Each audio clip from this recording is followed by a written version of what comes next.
Selamat pagi pemirsa, dalam asuransi syariah ada istilah yang disebut defisit atau surplus underwriting. Apa itu dan bagaimana manfaatnya? Bersama saya Chandra Dewi, kita akan membahasnya dalam Cerdas 5 Menit.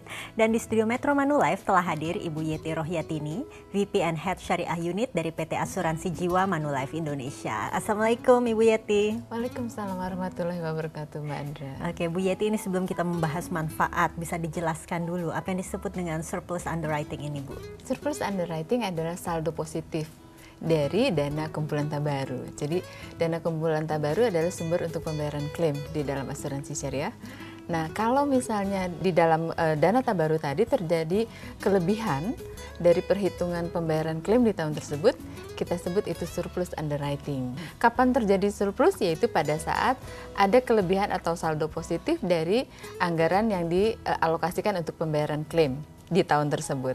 Tetapi bagaimana kalau itu defisit? Defisit sebalikannya tentunya adalah pada saat klaim terjadi melebihi perkiraan di tahun tersebut sehingga yang dicadangkan menjadi kekurangan.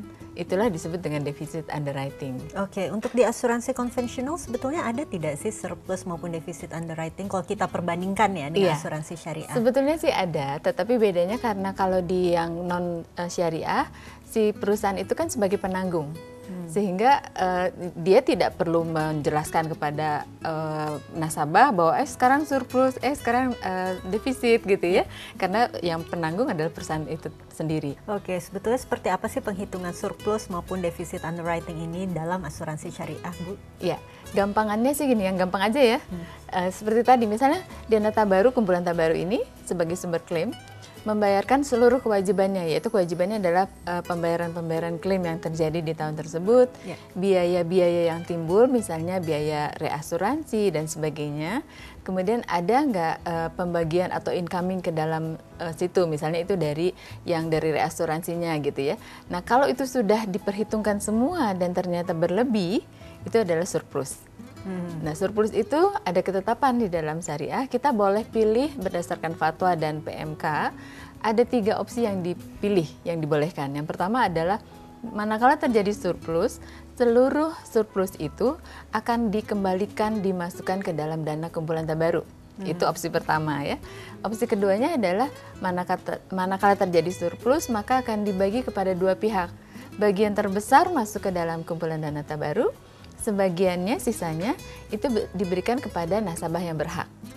Yang ketiga adalah dengan 3 pihak, yaitu yang terbesar bagiannya masuk ke dalam dana kumpulan tabaru, sebagian besar kemudian adalah dibagikan kepada para nasabah yang berhak, sisanya yang terkecil bagiannya itu untuk pengelola asuransi syariahnya. Bu Yeti, dari tadi disebut-sebut selalu mengenai dana tabaru. Sebetulnya yang disebut dana tabaru itu apa sih? Seperti apa? Barangkali pemirsa di rumah masih bingung mendengarnya. Baik, dana tabaru itu adalah di dalam asuransi syariah. Kita awalnya itu nawaitunya atau niatnya adalah menjadi penolong sesama. Nah, bagaimana caranya kita mau menjadi penolong sesama?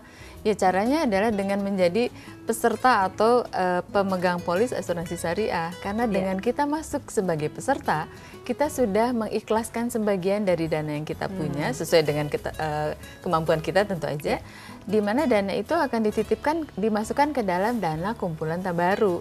Satu account kumpulan sebagai sumber pembayaran klaim. Jadi kalau para pemegang polis semuanya nyumbang gitu ya, pada saat klaim kan jadi punya cukup dana nih untuk dibayarkan kepada siapapun yang mengalami risiko yang sesuai disepakati gitu ya. Nah, tapi kalau dari manfaat dari surplus underwriting-nya sendiri, ini jadi kita bisa memilih ya Bu ya, ada 3 opsi tadi, betul? Iya, opsi tadi itu ditetapkan berdasarkan produknya sih Mbak Anda. Jadi pada saat si pengelola atau perusahaan asuransi membuat produk, dia akan menetapkan surplus itu mau diapain gitu.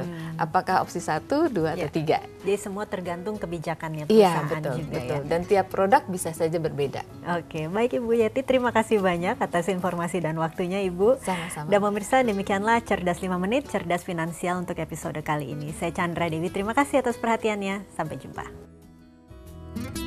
Dipersembahkan oleh